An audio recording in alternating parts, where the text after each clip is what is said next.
cause to let your children start from the ground. Do not let your child look at you one day and say, Daddy, I love you, but may I never be like you. Mommy, I love you, but may I never be like you. You are the reason for my pain. I have a past today I'm ashamed to tell people, and it was because of your irresponsibility. I have seen what poverty can do to a family. Make up your mind that my children will never have to start from the ground again, no matter the price I have to pay. Hate poverty as a revelation. Don't like poverty. It will destroy you. It will make you a slave. Now, you see, it's easy to condemn these guys and say, oh, they are into Yahoo, they are into prostitution. Most times we address the symptoms and we don't go to the root. Everybody wants to have a sense of destiny. Did you hear what I said? Every young man wants to get to a point in his life where he knows. I have taught you 6 fundamental needs of every man. Number 1, security. Number 2, variety. Number 3, love and acceptance. Number 4, significance. Number 5, growth. Number 6, impact and contribution. And every time people feel left out of life and destiny, they will invent any formula. All this talk we're saying, stop Yahoo and stop. I will never promote all those demonic things, but I'm saying we are addressing symptoms.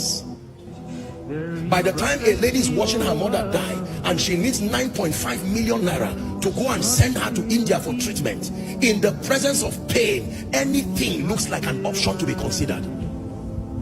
Are we together? Let me challenge anybody here. If you don't have a job, start working on yourself. Don't sit down and say the government is not giving me a job. The government cannot employ everybody. Let me just tell you the truth. It does not matter what government is in power. The government cannot give everybody a job. And corporations right now want to maximize profit. So if they can downsize 50 people and bring in IT, apps, and all kinds of technological advantages to increase them, don't blame them. We need innovation, we need intelligence. We need to sell the idea of productivity and investments. 2 things that the young people must learn in Nigeria: the power and the value of productivity. I am gifted is not productivity. Productivity. I am a graduate is not productivity. Are we together? I met a woman in Lagos. I've shared the story here. This woman got into White House and all her business is to sell, we call it in Nigeria, bean cake, moi moi. That's what took her to the White House. She's met the who and who's of the nations because of that. What God has placed in your hand, if you can take it serious, why should I believe in something you don't even believe in yourself? There are people today who have built houses frying akara. I know you laugh at them. They package it well, and what you will buy for 100 naira, you now buy for 3,000 because they gave it value. That's what productivity is. Save money. You don't have to go for every wedding, every birthday party. Be responsible. Instead of spending 100,000, send 20,000 as your seed and watch online. Hallelujah. There are many of us who are parts of clubs and societies that the devil is using as loopholes to destroy our finances. It's not that God has not been faithful, but many of us, this society life, I want to show that I belong.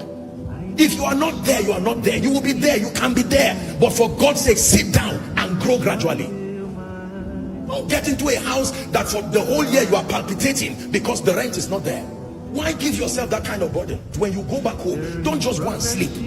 Get a clean sheet of paper and sit down and say, my destiny, I will stop being a child from today.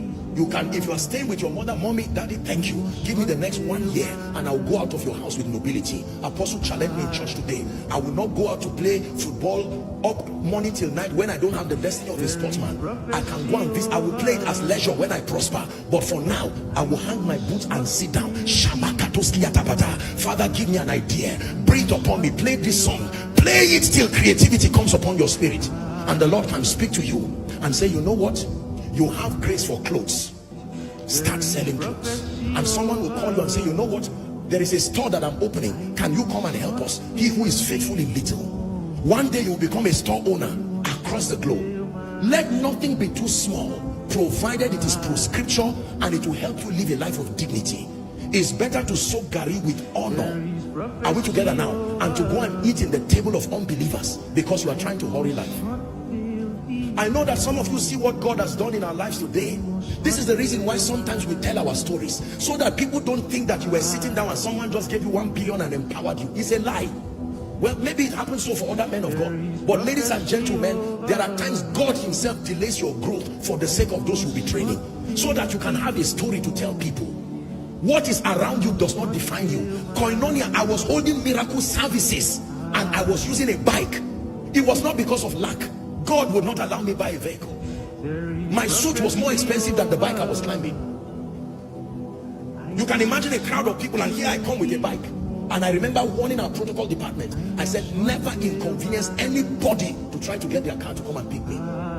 If I want to buy a car, there's no car I will not buy. This is an instruction. I wondered for many years why God will make me go through that kind of thing. One day God told me, I want the people learning from your life to know that greatness is not just defined by the things around you. Today you can hear that maybe someone gave a house, someone bought this, and you say, ah, they are lucky. Me too, I will go and preach.